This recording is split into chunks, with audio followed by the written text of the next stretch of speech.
Hello friends, welcome to शिक्षा garden YouTube channel. आज का टॉपिक है संविधान की प्रमुख विशेषता। ठीक है, इसके बारे में हम लोग को पढ़ना है। संविधान की क्या क्या प्रमुख विशेषताएं हैं उसके बारे में हम लोग को समझना है।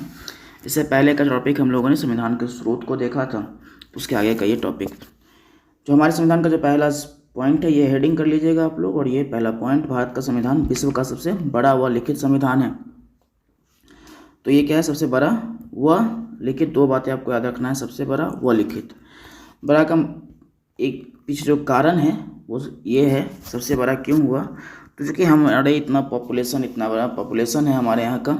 उसके बाद अलग अलग डाइवर्सिफाई है, मतलब अलग अलग धर्म जाति संप्रदाय के लोग रहते हैं। और इन सब कारणों से भी हमारे यहाँ का व्यवस्था ये क्या हुआ है कि जो संविधान है वो बहुत बड़ा बन गया है। क्योंकि सबके लिए क्या करना है, नियम बनाना है। सबके लिए नियम बनाएंगे तो उनका अलग कल्चर होगा, उनका रहने का तरीका, वो उनका जो खान पान का तरीका और जो सामाजिक व्यवस्था है बेसिकली उनका। ठीक है, खान पान तो बहुत ज़्यादा ध्यान नहीं, लेकिन हाँ सामाजिक जो व्यवस्था है उनका वो बिल्कुल डिफरेंट रहता है। तो उन लोगों के लिए अलग अलग संप्रदाय धर्म के जो लोग हैं उनके लिए अलग अलग नियम बनाना है। और इन सब कारणों से थोड़ा सा ये आपको लंबा देखने को मिलेगा। एक ये भी है कि कुछ लोगों का कहना ये है, जो राजनीतिक विज्ञान के लोग हैं उनका कहना है कि यहाँ पे वकीलों का बहुत ज़्यादा ये था, वकील लोग बहुत अधिक मात्रा में थे संविधान सभा में। और इनके कारण से चूँकि वकील है तो उनके पास ये अपने स्तर पे उन्होंने भी नियम वगैरह ये सब को बहुत ज़्यादा सम्मिलित किया। इसके कारण से ये संविधान इतना बड़ा स्वरूप देखने को मिलता है। एक जो बहुत तार्किक बात ये है कि उसमें आप वैसे तो वो भी एक प्रावधान पढ़ाए ही जाते हैं, लेकिन तार्किक बात ये है कि हमारा जो पूरा एरिया है बहुत बड़ा है और उस एरिया में अलग अलग लोग रहते हैं। ठीक है, विविधता बहुत है, इसके लिए सबको सम्मिलित करने के लिए अलग उनके लिए प्रावधानों को देखते हुए इतना लंबा बनाया गया है। ठीक है, उसके बाद है विभिन्न स्रोत से लिया गया संविधान है ये। तो जानते हैं कि अलग अलग ये संविधान अलग अलग जगहों से लिया गया संविधान है, तो ये भी इसको विशेषता बनाता है। अगला जो है भारतीय संविधान की नम्यता व अनम्यता का मिश्रण। ये और इसके जो नीचे वाला ये जो पॉइंट है, ये दोनों ए आ करके लिख लीजिएगा। ठीक है, ये आ करके लिख लीजिएगा, ये अलग से पॉइंट नहीं है। ठीक है, यह ध्यान रखिएगा। दोनों का मतलब है कि नम्यता और अनम्यता का मिश्रण है, mixture of flexibility and inflexibility. इसका मतलब क्या होता है समझ लीजिए। हमारे संविधान में कुछ हद तक आप परिवर्तन भी कर सकते हैं, और कहीं कहीं कि आपको मिलेगा कि परिवर्तन उतना आसान भी नहीं है। ठीक है, तो परिवर्तन यह किया जा सकता है और परिवर्तन करना आसान हो सकता है, और कुछ जगहों पर आपको परिवर्तन करना मुश्किल लग सकता है। इसलिए जो नीचे वाला पॉइंट है उसको समझेंगे तो बहुत ज़्यादा आप समझ पाएंगे बेहतर। भारत का संविधान ना तो लचीला है और ना ही कठोर है, बल्कि यह अंशतः कठोर अंशतः लचीला है। ठीक है, ये कहने का मतलब है। ये है समस्या बड़ी प्रॉब्लम ये है कि आप संविधान में जो है वो आसानी से हो सकता है कुछ मुद्दों पे आपको कठोरता दिखे, क्योंकि वहाँ पे जो परिवर्तन का आधार वो बिल्कुल डिफरेंट है। जैसे संविधान में से कुछ संशोधन करना हो तो संविधान संशोधन के मामले में जो प्रावधान है वो बहुत कठोर है। जैसे उसमें विशेष बहुमत की आवश्यकता होती है। विशेष बहुमत ये 3 तरीके का होता है, अलग अलग होता है। फिर कभी कभी विशेष बहुमत के साथ ये भी ऐड किया जाता है कि कुछ जो राज्य है, आधे से अधिक राज्य के विधानमंडल वो सहमति देते हैं उस वाले मुद्दे पे जो संविधान में संशोधन करना है। तो कभी कभी आपको ये लगेगा कि इतना कठोर प्रावधान है भाई कि अब पूरे विशेष बहुमत लाओ। ठीक है, ये क्या है, ये अलग से टॉपिक जिसमें पढ़ेंगे तो समझेंगे आप। फिर राज्य के जितने भी विधानमंडल उसमें से आधे से अधिक विधानमंडल उसमें सहमति रखते हों किसी मुद्दे पर जिस पर संशोधन किया जा रहा है, तो इतना कठोर ही है। कुछ संविधान में आपको परिवर्तन करने के लिए क्या होगा, साधारण बहुमत की आवश्यकता होगा। साधारण बहुमत सबसे निचले बहुमत है, इसमें बहुत ज़्यादा ये टेंशन नहीं होता है। 100 लोग संसद में बैठे हैं, ठीक है, 80 मान के चलिए कि 100 के 100 लोग वोट कर रहे हैं, तो वोट करने का मतलब हमको बहुमत के लिए 51 लोग चाहिए। 100/2 + 1। इसमें ये कहा था कि उपस्थित व मतदान करने वाले सदस्यों की संख्या 2 + 1, बहुमत के लिए इतने लोग चाहिए हमको। ठीक है, तो ये बहुत साधारण प्रक्रिया है, लेकिन बहुत जगह कठोर मिलेगा। तो बेसिकली ये है कि आपको दोनों का स्वरूप देखने को मिलता है संविधान में। आप परिवर्तन कर भी सकते हैं कभी कभी लगा कि परिवर्तन करना बहुत कठोर है। ठीक है, तो दोनों का ये सम्मिलित रूप है। सवाल बना है 2 बार कि ये वाला जो आप लास्ट वाला अंशतः कठोर अंशतः लचीला, इसमें एक ना तो लचीला है ना ही कठोर है, दोनों का ये सम्मिलित रूप है। कठोर भी है लचीला भी है, दोनों है। ठीक है, उसका तो भारतीय संविधान में भारत के प्रत्येक नागरिक के लिए एकल नागरिकता का प्रावधान है। ठीक है, सिंगल सिटीजनशिप है जो आपको पहले भी आपको देखने को मिला। सिंगल सिटीजनशिप पहले भी कहाँ देखने को मिला, संविधान के जो स्रोत पढ़े थे उसमें आप देखे थे। तो सिंगल सिटीजनशिप का प्रावधान है हमारे यहाँ पे। तो हमारे यहाँ पे राज्य और केंद्र के स्तर पे अलग अलग नहीं मिलता है, जो आपको ब्रिटेन में देखने को, ये सॉरी ब्रिटेन नहीं कह रहे हैं, यूएसए में मिलेगा, यहाँ पे नहीं है। यहाँ पे सिर्फ केंद्र के स्तर पे आपको नागरिकता मिलता है। आप मतलब देश के नागरिक हैं, ठीक है, राज्य के नहीं कि हाँ देश के भी नागरिक है और राज्य के भी नहीं, सिर्फ देश के नागरिक हैं, ठीक है। तो वो आपको इसी को बोलते हैं सिंगल सिटीजनशिप, एकल नागरिकता।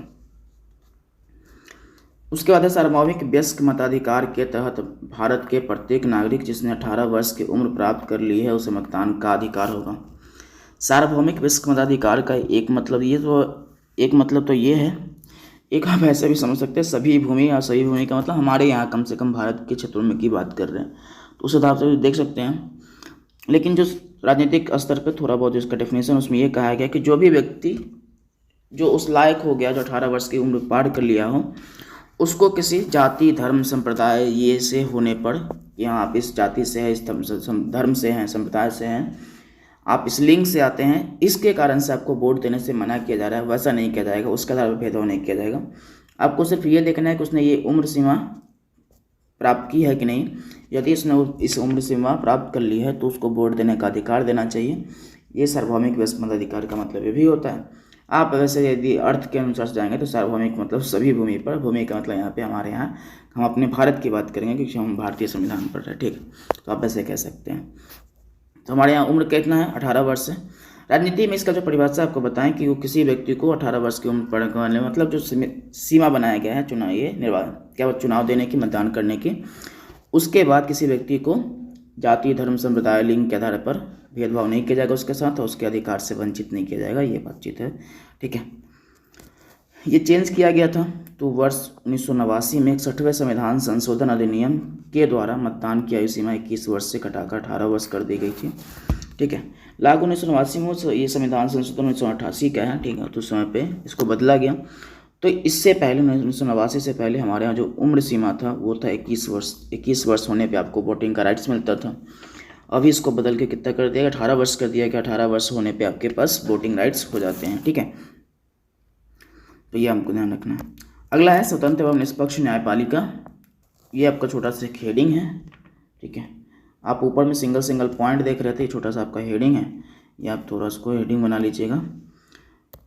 स्वतंत्र एवं निष्पक्ष न्यायपालिका, उसमें क्या है कि जो भारत में है सर्वोच्च न्यायालय शीर्ष स्थान पर है और सर्वोच्च न्यायालय से सबसे ऊपर में रहता है। इसके कारण नागरिक के मूल अधिकार की रक्षा करना तथा संविधान के संरक्षक के रूप में भी है सर्वोच्च न्यायालय का संविधान का अभिभावक कहा गया।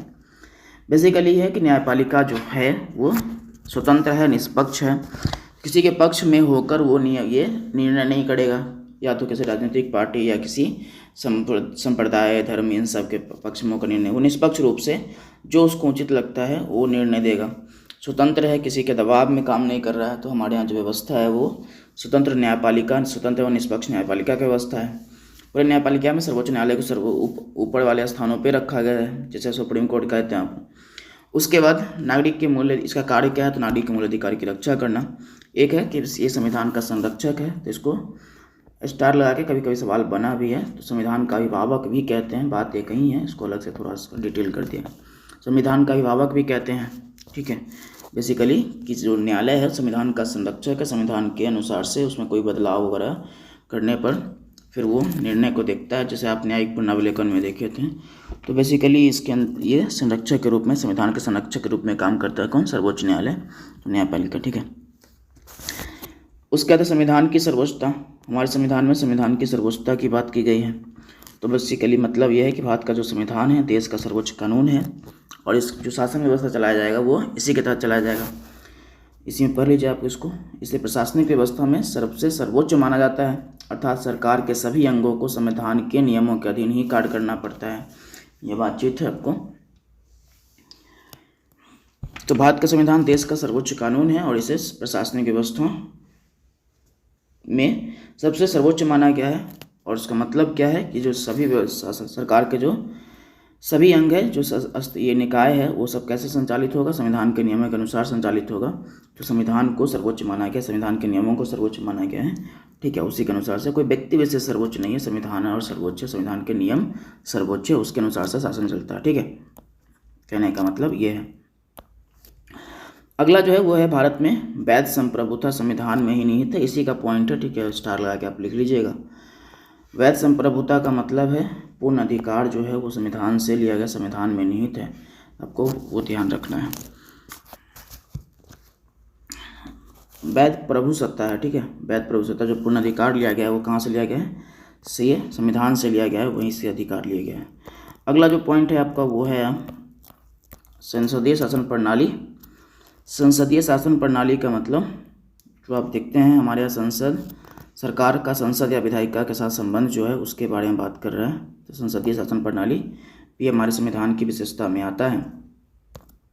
इसको थोड़ा जूम इन करना पड़ेगा।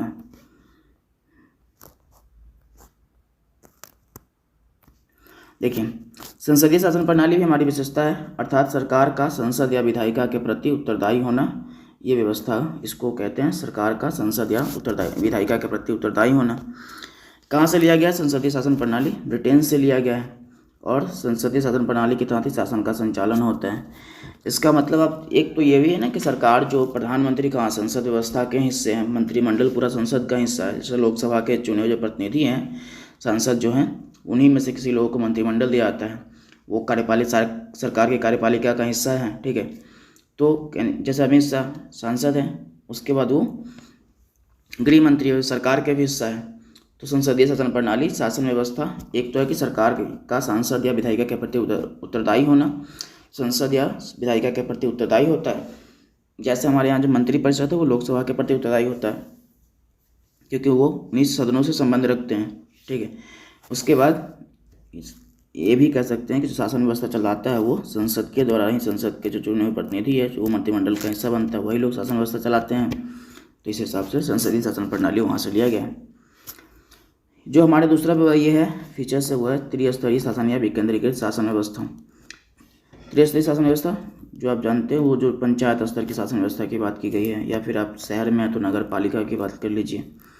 तो एक केंद्र है, एक दूसरा राज्य है, लेकिन उसके नीचे भी जो शासन व्यवस्था है तो 3 भागों में बांटा गया है। केंद्र, राज्य और प्रांत के जो पंचायत के स्तर पर जो शासन व्यवस्था है उसको, तो यही तो निचले स्तर पर शासन व्यवस्था को बेसिकली सही तरीके से चलाने के लिए इस प्रावधान को लाया गया है। ठीक है, अगला है पंथ निरपेक्ष राज्य या धर्मनिरपेक्ष राज्य।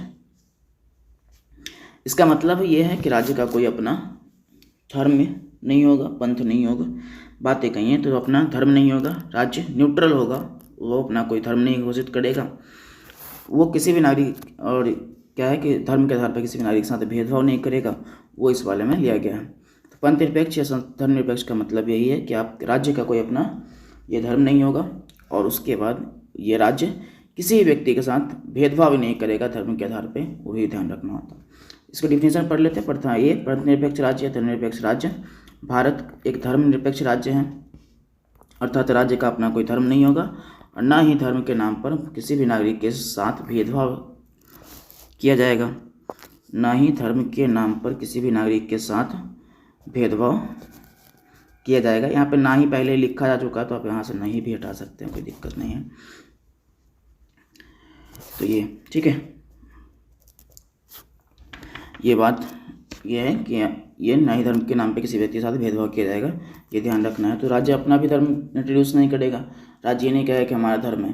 तो कुछ जगह पे आपको देखने को मिलेगा, जैसे पाकिस्तान में एक धर्म विशेष का, जैसे इस्लाम धर्म है, तो उसका एक राजकीय धर्म है, लेकिन हमारे यहाँ वैसा कोई धर्म को घोषित नहीं किया गया है कि हाँ हम इस धर्म के हैं, तो ये इस धर्म का प्रभुत्व ज़्यादा है, तो इस धर्म के लोग यहाँ पर ये राज्य इस धर्म को मान्यता देता है, ऐसा नहीं है।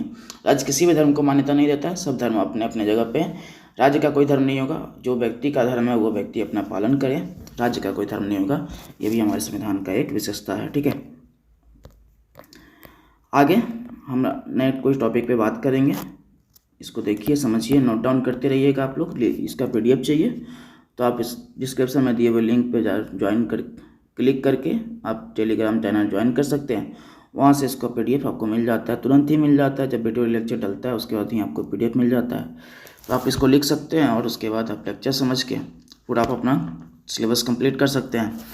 चलिए, तब तक आगे कोई वीडियो में मिलते हैं, तब तक के लिए बाय बाय।